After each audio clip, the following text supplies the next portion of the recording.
Young सुहो, जिसे अपनी powers के बारे में कोई भी अंदाजा नहीं है आखिर वो क्या बवाल चीज है, और इसके पीछे की वजह है उसके पिता जिनवू, जिसने बचपन में ही सुहो की पावर्स को सील कर दिया था। एंड अब बिना पावर्स के सुहो इग्रिस के सामने खड़ा है। यहाँ इग्रिस यंग मोनाज पर बिल्कुल भी दया नहीं दिखा रहा है। वो पहले ही एक ही हिट में सुहो को मार चुका है। हाँ, यकीन नहीं होता लेकिन यही सत्य है। और अब सुहो के पास अपना सेकेंड चांस है इग्रिस को हराने का, लेकिन सुहो उसे भी खो चुका है और वो पहले की तरह ही इग्रिस के हाथों से मारा जा चुका है। एंड ये सब हमें पता चलता है उन 3 मशाल से जो सुहो के मरने पर एक एक करके बूझ रही थी। एंड लास्ट वाली मशाल को देखकर सुहो रोने लगता है, और रोए भी क्यों ना, आखिर किसे पता है उस लास्ट वाली मशाल के बुझने के बाद तुम्हारे साथ क्या होगा। एंड इसी वजह से सुहो इग्रिस को गालियां देता है और कहता है सच में वो ब्लैक नाइट काफी पावरफुल है, और सोचता है क्या ये अनबैलेंस नहीं है, यानी कि सुहो को सच में लग रहा है कि वो किसी गेम में है। तभी वो डीमन किंग बैरन की कॉपी स्वार्ड देखता है क्योंकि रियल वाली इग्रिस के पास है। एंड उस स्वार्ड को देखकर सुहो भड़क जाता है और कहता है ऐसी की ऐसी ही तलवार उस हरामी के पास भी थी। एंड इसी के साथ वो उसे यूज करने का रिक्वायर्ड लेवल भी देखता है एंड कहता है तो ये हम दोनों के बीच का लेवल गैप है। एंड कई सारे वेपन्स उठाकर अपना लेवल बढ़ाने चला जाता है। एंड तभी फिर से वही सब नाइट्स सुहो के सामने आ जाते हैं, जिन्हें देखकर सुहो भी लाइक गाइस हम फिर से मिल गए। और सुहो को पता चलता है कि ये वापस से रिवाइव हो सकता है, जिसका मतलब इनके पास इन्फिनाइट रीजनरेशन है। और इसके साथ ही सुहो अपनी एक्स से एक नाइट को मारता है, देन दूसरे नाइट को अपनी स्वॉर्ड से। एंड इसी तरह सुहो उन सभी नाइट्स को मार देता है, जिसके बाद उसके सामने एक विंडो ओपन होती है जो थी टाइटल क्वेस्ट की, जिसे सुहो भी एक्सेप्ट कर लेता है। जिसके बाद टाइटल क्वेस्ट स्टार्ट हो जाती है और सुहो को बताया जाता है तुम जितनी देर यहाँ टिके रहोगे उतना हाई क्लास का टाइटल तुम्हें मिलेगा। एंड इसी के साथ सुहो के सामने 3 गेट ओपन होते हैं और टाइटल क्वेस्ट का टाइम भी स्टार्ट हो जाता है। तभी कई सारे नाइट्स उस गेट से बाहर आने लगते हैं, जबकि सुहो के रिएक्शन कुछ और ही थे। वो टाइमर देख के खुश हो रहा था क्योंकि पहले उसके पास कोई टाइमर नहीं था। तभी सुहो पर एक मैजिशियन फायर अटैक करता है, जिससे सुहो जंप करके बचता है और उन सारे मैजिशियंस की तरफ देख रहा होता है जहाँ वो सारे मिलकर एक फायर स्पेल कास्ट कर रहे थे। एंड उसी वक्त सुहो एक फायर अटैक को अपनी तरफ आते हुए देखता है, जिसे देखकर सुहो के भी पसीने छूट गए थे।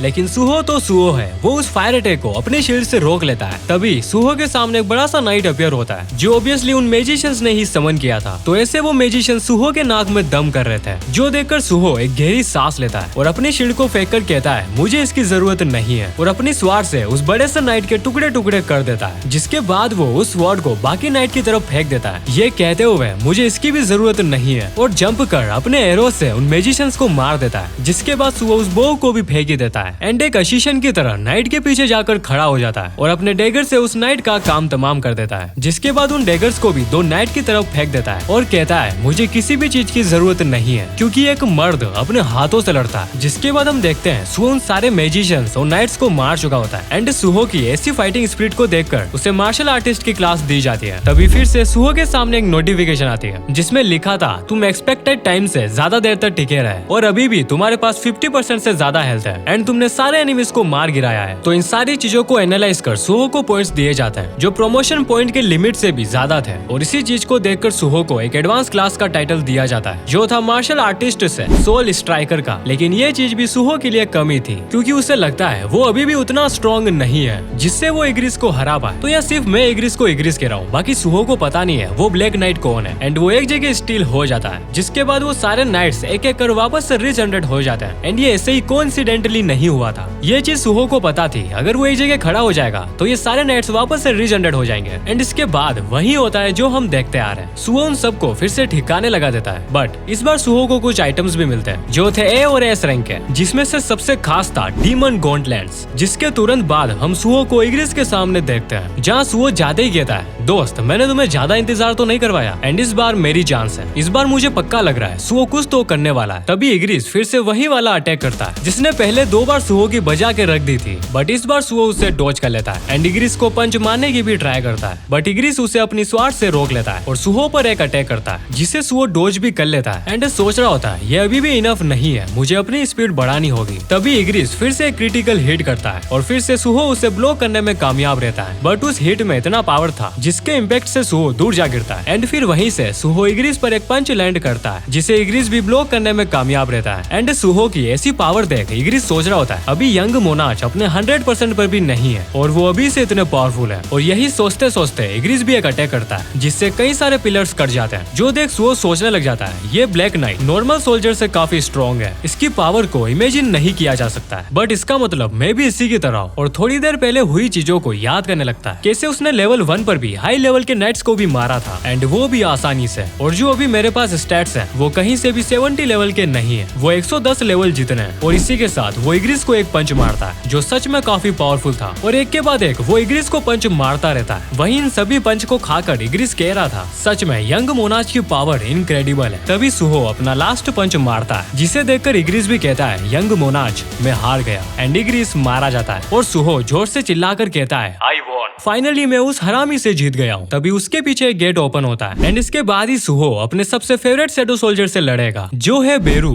एंड कुछ लोगों के हिसाब से उसकी नानी। एंड ये फाइट हम देखेंगे नेक्स्ट वीडियो में क्योंकि तुम सभी को पता है मैं अभी ओवरफ्लो देखने में थोड़ा बिजी हूँ या यूँ कहूँ कि मेरी जिंदगी ओवरफ्लो जैसी बन चुकी है।